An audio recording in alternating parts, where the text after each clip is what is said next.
Are the Florida Panthers set to pull away in the Stanley Cup final and go up 3-1 tonight? Is Chris Kreider finally an Anaheim Duck? Is Jason Robertson going somewhere? Is Marco Rossi? What about Mitch Marner? John Zararis? So much to get to on a jam-packed edition of Locked On NHL.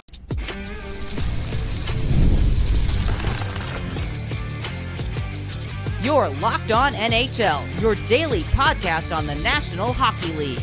Part of the Locked On Podcast Network, your team every day. Hello, everyone, and welcome to this Thursday edition of Locked On NHL. I am Nick Zararis, the host of Locked On Oilers.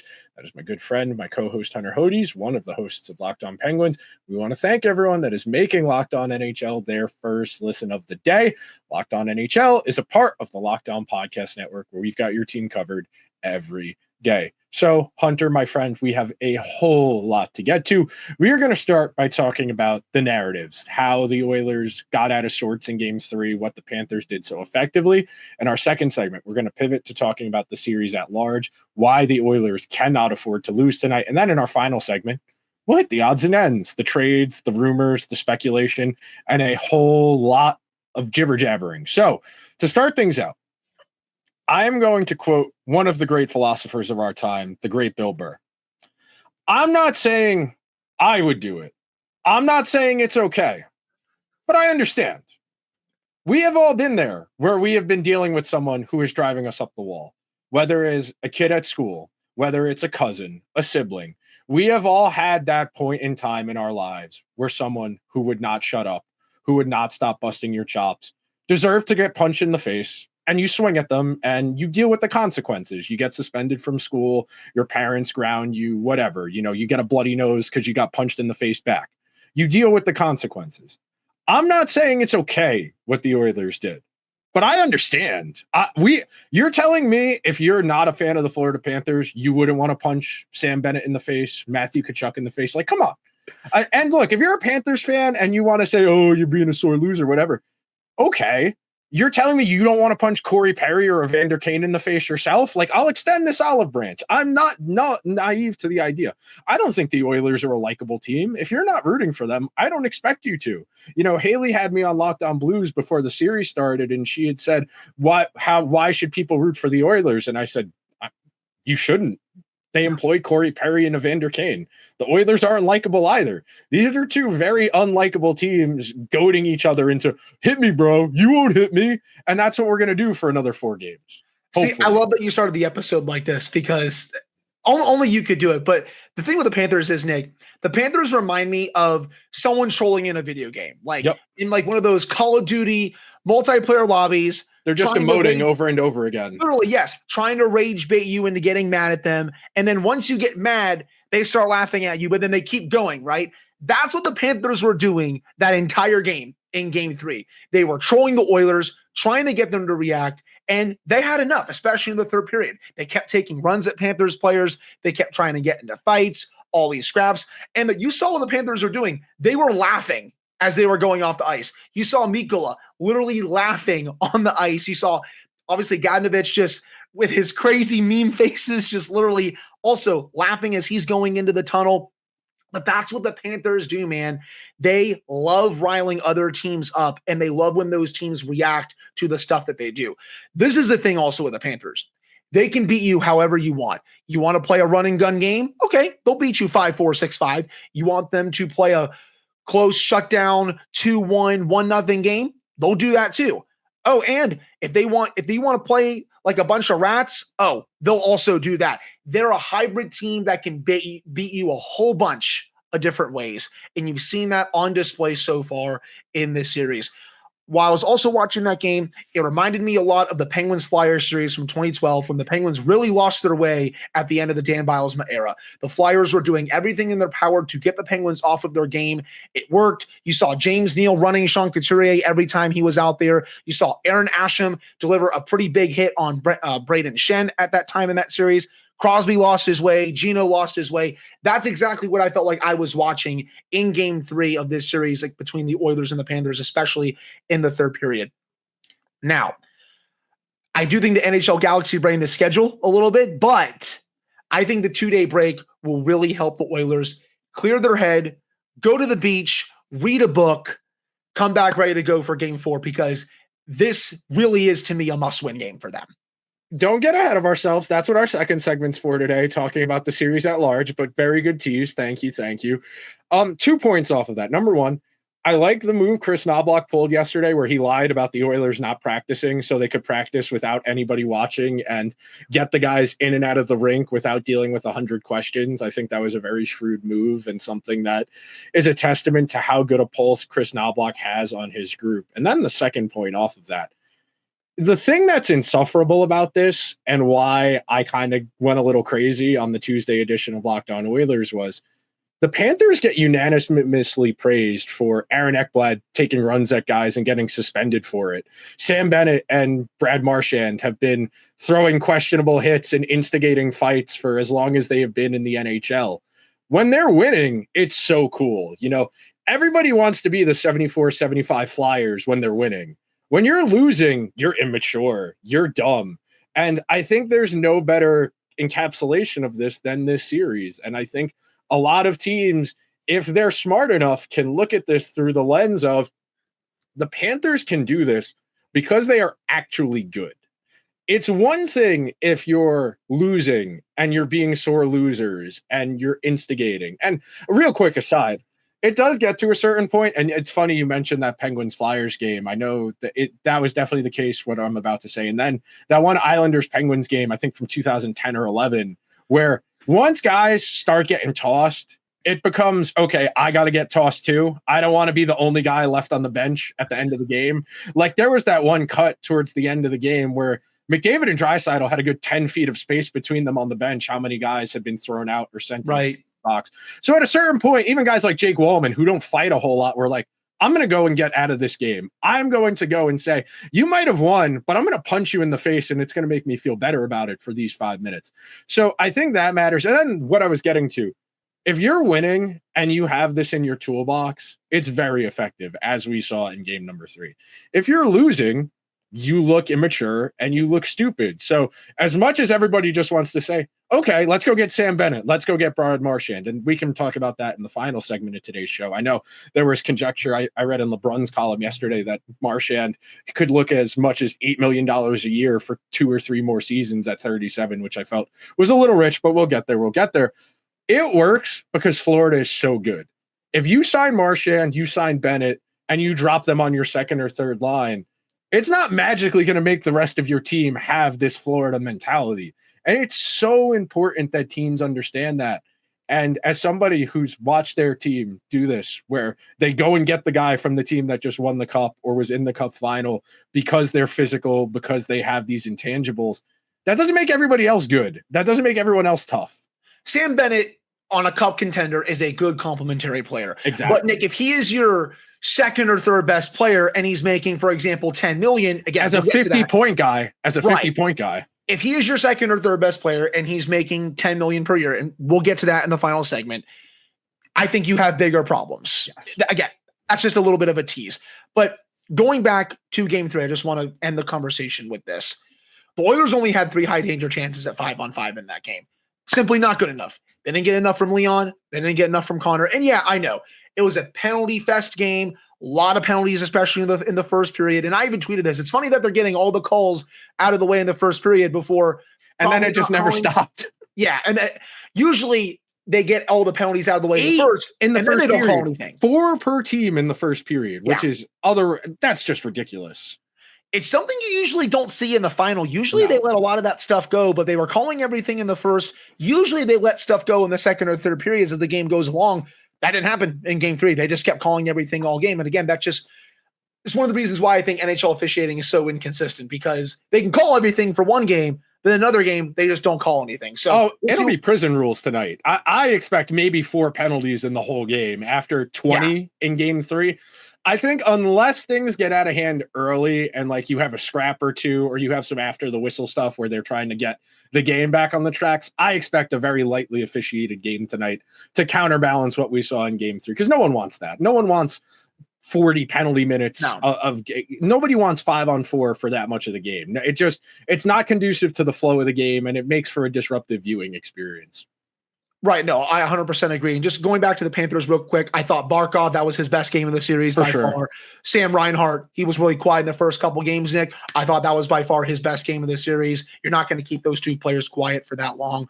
But the Oilers, big guns, I think obviously they have a lot more to give, especially after what we saw in games 1 and 2. I think they're going to really at least step up tonight. I'm not saying they're going to win, but I think you're going to see a much better effort from them tonight after, again, the Oilers only had 3 high danger chances at 5-on-5 in game 3. Panthers did one heck of a job of shutting things down, especially when the Oilers had so many power plays throughout that time. Again, I'm mainly talking 5-on-5, but even when the Oilers were on the power play, I thought the Panthers penalty kill was especially good. Yeah.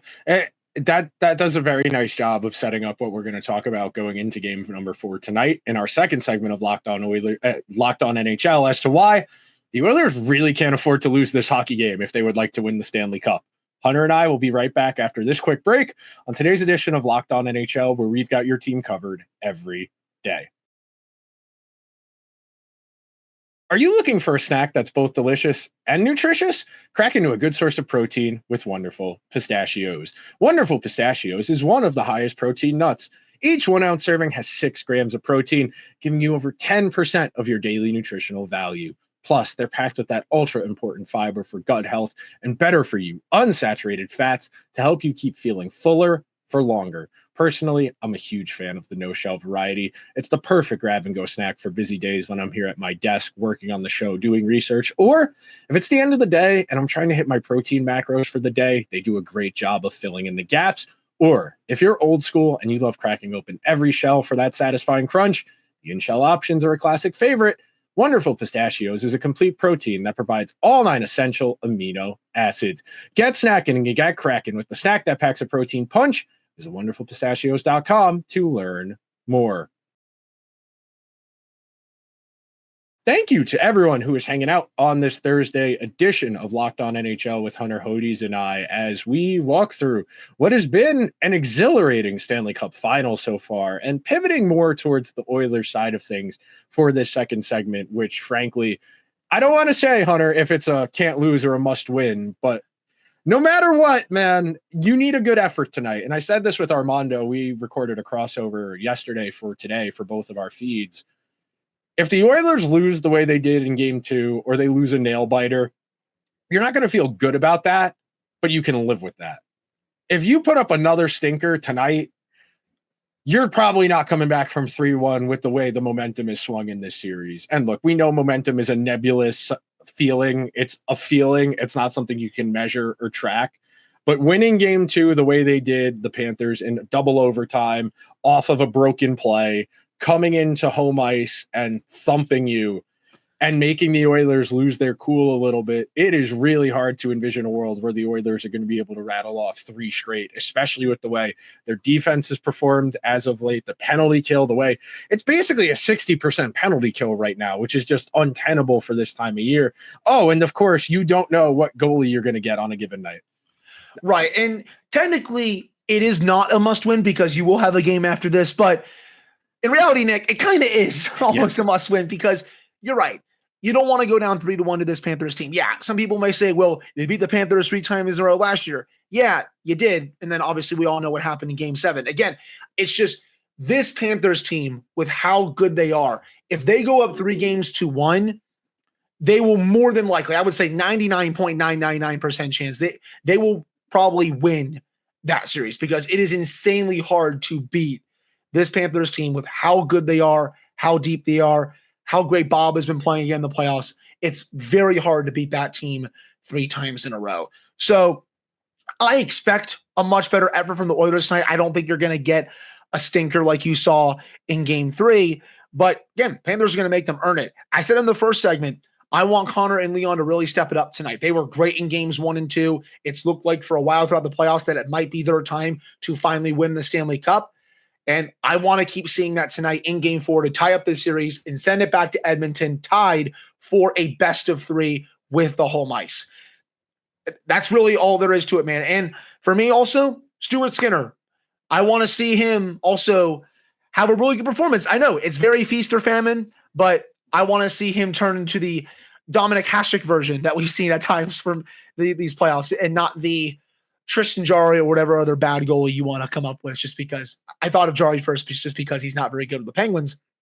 But that's what I'm really looking for with this one. And also, if Edmonton's power play can make the Panthers penalty kill sweat a little bit, because the Panthers penalty kill in the last game, especially in the first period, and for the rest of the game, was very good. So those are just a couple of keys I'm watching. Looks like Troy Stetcher is going to be coming in. Looks like Jeff Skinner is going to be coming in. I want to see if some of these depth guys can really step up as well. But, Chris Knobloch, he's pushed all the right buttons so far throughout this playoff run. Curious to see if he can do it again tonight. So the big thing for me, and something I brought up with Armando and we talked quite a bit about on the crossover we did, the Oilers in this series have basically been non-functional when Bouchard hasn't been out there. Bouchard is basically their only defenseman that's actively driving play, and that's a real difference from the first 3 rounds. Right. Through the first 3 rounds, the Oilers defense was actively good. They were running Kulak with Bouchard. They were running Klingberg with Jake Wallman. Until they galaxy brain the pairings going into game 3 for some very odd reason. So the logic there is Nurse is our most volatile defenseman and Bouchard is our best defenseman. We think that if we play them together, Bouchard cancels out the negative volatility of Nurse. And obviously it doesn't work that way. I don't think of it that way. I would generally rather just really shelter Nurse and minimize his responsibilities and try and maximize what you're going to get out of Bouchard. I think if it were up to me, I would seriously consider going back to what had worked for them earlier in the playoffs. I would like to see Bouchard with Kulak together.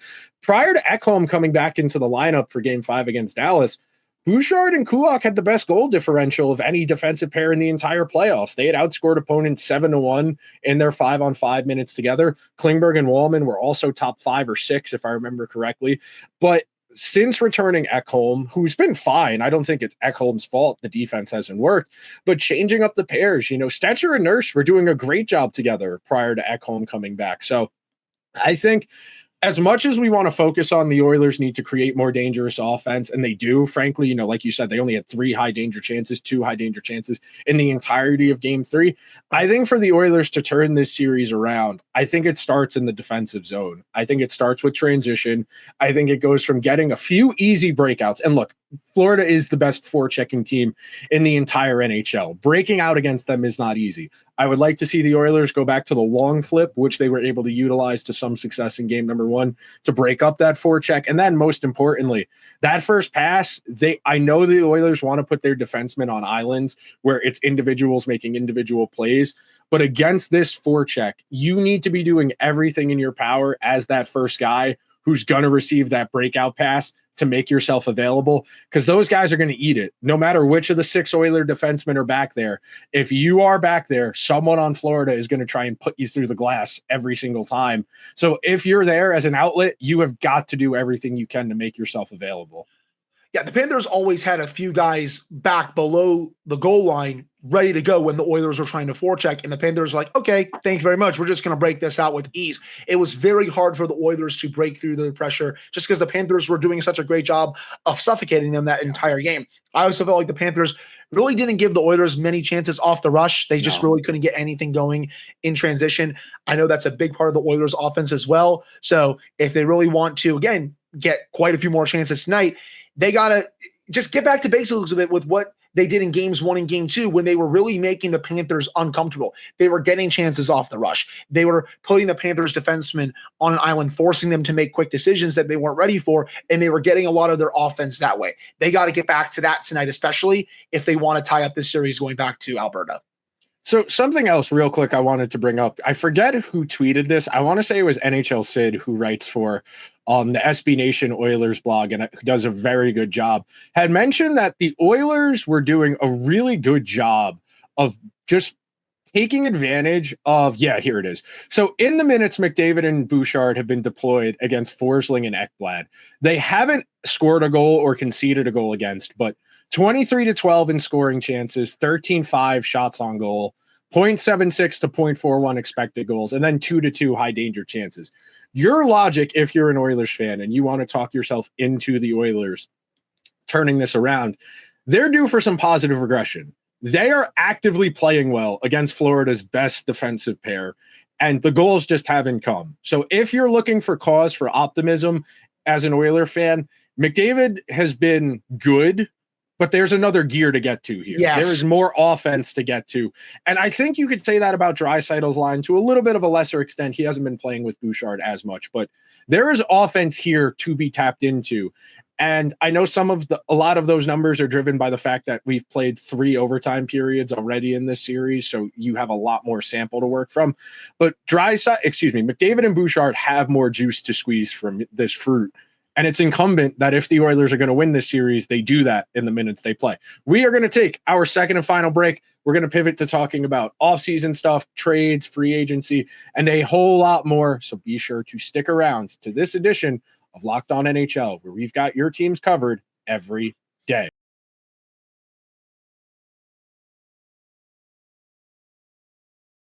Thank you to everyone who is hanging out with Hunter and I on this Thursday of Game 4 of the Stanley Cup Final edition of Locked On NHL. So, Hunter, I want to start, actually, by talking about your Penguins, because in every single offseason column I've read in the last week, reporters keep saying the Penguins are the only true sellers out here. And I know Rickard Rakell is available-ish. I know Brian Rust is arguably the most interesting player available. What do you make of the Penguins being so prominently reported on as far as being interested in selling guys? Do you think that's just we're trying to drive up the price type deal? Or do you genuinely think that, hey, Dubas has finally cultivated enough ammo to convince everyone, yeah, we're going to do this now. Now we're going to actually start to really blow this up? I don't think he's going to blow this up. They're not tearing this down to the studs. Crosby's not going anywhere. Malkin's not No. I mean around them. Right. No, I hear you. Like, there's just been some conjecture that this is going to take like 7+ years. I don't see that anymore. A, takes too long, and B, you dig yourself such a big hole that it takes forever to get out of. I don't think they want to do a rebuild like that. I think they want to do as quick as possible. For example, maybe 3 to 4 years, if that's possible, maybe upwards of 5. But they're going to be really active in the trade market. Yes, they are probably one of the only pure sellers because I know a lot of teams are looking to buy. I still don't think this team is going to intentionally tank next season if they do get Gavin McKenna. They have Sidney Crosby, man. Yeah, you can't. No, they're not going to intentionally tank. Will they be bad, Nick? Yes, I would say so. I don't think they're going to be any good next season, but if they did get Gavin McKenna, I would laugh forever and just drink everyone's tears. But that's a discussion for a different day. As for the trades, they're going to be really active in the trade market. I think Erik Karlsson will probably get traded this summer. They're going to listen on Rickard Rakell, but I think they're only going to move him for a really good premium price. And I think teams will come calling once the top forward free agents are off the market on July 1st, like a Mitch Marner, Sam Bennett, etc. And then for Brian Rust, I know teams are calling on him, but I think they're only going to move him for a package like they legit can't refuse. And for me, I think there is value to keeping him. Yes, he is a little bit older. He did just have a great year, but these young players really look up to him, and he is a bona fide leader in that locker room. He has said repeatedly that he wants to be with the Penguins until they get good again. Like, he wants to see this through. So I think he's going to stay here, but some of these other veterans, Achari, Heinen, Karlsson, etc. I think those guys are going to get moved. But I also think that they might try to be in the RFA market, Nick. I think they want to go get a younger player, an RFA, trade for that player, and then sign that player for, maybe a bridge contract, maybe a bit longer term that can be here for the end of the Crosby Malkin era. They have all these picks. They have literally 30 plus over the next few years. They're going to get more in these trades of their veterans over the offseason. You can sacrifice a couple of those and potentially a prospect if you want to try and go get an RFA and then sign that player for a few years or something like that. You can do both, but still be not good next season. I firmly believe that. I think that's going to be the plan that you see from the Penguins this offseason. I don't think they're going to be that good this year. If there's a time for them to be aggressive, Nick, I think it's going to be next year when they have $40 million in cap space and when I think they will have a legit need at second line center, because I think Evgeny Malkin's, this is going to be his last season. Okay, so you mentioned Marner, you mentioned Bennett. We'll start with Marner. Everybody keeps pointing to Carolina because they have $30 million in cap space. And I think, I said Vegas or Carolina when we did that episode a few weeks ago. You said Vegas. I said Carolina. Yeah. That's what we had said a few weeks ago when we were talking about landing spots. And it makes a lot of sense. Marner is a very good player. And as a very brief aside, if Mitch Marner continues on the trajectory he's on, he's going to be a Hall of Famer. Like he's 100% going to be a Hockey Hall of Famer if he maintains this level of production through his early 30s. As much as people want to complain about the playoff performances, he's still close to a point per game. I think he's 50 points in 57 games, something like that. This is a really good hockey player. Guys this good don't get to free agency all that often. You know, if you're a Utah, if you're a Carolina, I know Chicago's been mentioned, I know Detroit. If you're one of those teams that has the space to make this happen, or the means of wanting to make this happen, I feel like you have to. I know the number is going to jar all of us. It's going to be very weird that Mitch Marner is going to be the highest paid player in the NHL next year for 1 year before McDavid's extension kicks in. I expect Marner to get more than Draisaitl does because Draisaitl didn't reach the open market. You have to remember that. Guys this good don't get to free agency. And by getting to free agency, you're going to get $1 million or $2 million more than you would have gotten from the team you were staying with. Now, it would be very funny if he just went back to Toronto. I don't think that's going to happen. I think Toronto is going to transition to talking about guys we're going to talk about like Bennett or Marchand, largely because they're chasing the fantasy intangibles. But if you're a team like Utah, like Carolina, hell, if you're a team like, dare I say, the Flyers, you know, if you're a team that's in the periphery that desperately is starved for talent, you could do far worse than bringing Mitch Marner into your team. I think Utah makes a lot of sense. I think they're going to be in on literally every big name this offseason. There's a lot of smoke out there that they want to do something big. They have an owner who has a lot of money and an owner who is aggressive. I think they're going to definitely be in on him. And if they don't get Marner, I think they're going to get someone either via trade or, again, one of the big free agents before this class really drops off to really put them into high gear next year, because, you know, they were in the race for a little bit. They hung around. They were interesting for a while. Yeah, they were doing their roster is not bad. If on paper it's not bad. They're lacking stars other than Keller, but it's pretty deep. You know, they have enough guys where they should be able to hang around. And they've made a lot of moves to kind of shore up their defense. They were doing that a lot last year, Nick. I think they're going to try to transition that to the forwards this year. And I do think, even if it's not Marner, they're going to be in on something pretty big this offseason. I think they want to take that next step and make the playoffs next year. I guess we can go to Sam Bennett now. Someone is going to really overpay for him. It'll be the Leafs. The Leafs are going to give him Marner's money. I can see it. The most obvious, and like they need a second line center replacement because I assume Zararis is either going to play wing next year or he's just going to leave outright, because I know he's going to want a decent chunk of change. He had a good year last year. Tavares had his best year in a while last year. And I know I read in LeBrun's column this morning that the expectation Tavares would take like $5 or $6 million. He's not doing that. Like Tavares very much can go and get $8 or $9 million on the open market with ease on a good team or on a bad team. So I think the Leafs almost certainly leave July 1st with one of Marchand or Bennett. I think Bennett, because they need a second center, but I wouldn't be surprised if it was Marchand.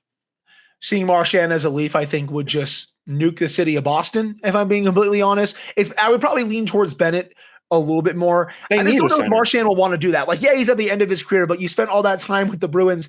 You're really going to go to their biggest rival? I don't know. Like, I know some players may, like, they see the bag and they'll be like, okay, like, maybe I've won my second Stanley Cup here. If the Panthers win this series, I'm just going to go get a little bit of money before I end my career. But I don't know. I just don't know if I see him going to the Leafs to really end his career. I think Bennett is more likely, and I do think the Leafs could be a team to give him $10 million per year, and I think that would be a big mistake. Again, I like him a lot. I've seen the takes from Paul Bissonnette and some of the others on social media, but I'm not going to give him. He's a 50-point player in the regular season. 50 if he's your second or third best player, you have problems. You're already losing Marner potentially. And Zararis, I think he's going to go back to Toronto. I think they can get him on a little bit of a discount, but if you lose him too, yeah, that's a lot of offense to replace, even if you're bringing in Sam Bennett. So it's going to be a really busy summer there for Toronto, just with the changes that they have to make. Marco Rossi's name is out there. There's been a bunch of different reports out there that the Wild may be looking for futures to flip for his replacement. They could be looking for a hockey trade. We'll have to see. I like Rossi quite a bit. I would just keep him, but I understand what the Wild are doing. That's a target for the Penguins right there. But he is. Yes, he 100% is. I think someone like JJ Peterka would be as well, but I think the Buffalo Sabres might be asking for a bit much probably for him, and rightfully so. I mean, I think Peterka, I don't think he's a complimentary piece. I think he's a bit more than that. I think he's really going to be even better than he already is in the league. I am really high on Peterka, but Rossi is definitely a target. Byron's name is out there. Matisse McKelly, Keandre Miller. There's quite a bit of RFAs out there. And the one that's still, Nick, I get it a little bit, but I also don't. Please, Dallas, do not trade Jason Robertson and sign Mikael Granlund. You don't need a galaxy brain this. You do not need to do that. It would be crazy. Like one of the crazier things I could ever recall. And like you can get a lot for Jason Robertson. Yes. Don't get me wrong. Like if you, and I've said this more than once about good players, you know, if you feel like you can get something of reasonable value, by all means, you know, if you can turn Jason Robertson into whatever it is you think you're missing, you know, if you like, this is purely hypothetical. Like if you think you can turn him into Charlie McAvoy, like you need that first pair right-handed defenseman to solidify your team. If you can organize that type of hockey trade, if you could do Jason Robertson for Mackenzie Weegar and assets from the Flames, there's a world where that could work. So if you think, you know, we can sign Granlund and then get like 2 or 3 pieces to make our team better, sure. But if you don't have a great offer, you know, if you're getting futures for Jason Robertson, you're not doing that. You're trying to win the Stanley Cup next year.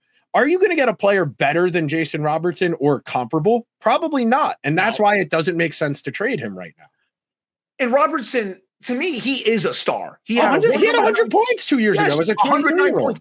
There are so many people that I feel like don't realize that how good he is. Honestly, you could even say Jason Robertson is a superstar. He's been injured. That's the caveat. He's been injured a lot the last 2 years. He had the foot thing, he had the hip thing, he had the knee thing. So that's a lot of the trepidation right now. You know, he wasn't great in the playoffs because he got hurt at the end of the regular season. He missed some games in that first series, came back in later. Real quick before we get out of here, we're already over on time. Rangers traded Kreider to the Ducks today. Straight up salary dump. The Rangers only got a draft pick back. They waited too long. They have traded a guy at his lowest possible value. He has 2 years remaining on his deal. I expect him to score between 20 and 30 goals on a mediocre Ducks team next year. I expect the Rangers will continue their roster surgery and trying to create more cap space, but it's going to be hard for the Rangers to improve their team because you just lost 20 to 25 goals. You already missed the playoffs because you didn't score enough. So you need to not only replace Kreider's 25 goals, you need to replace those on top of the another 10 to 15 goals you need to make the playoffs.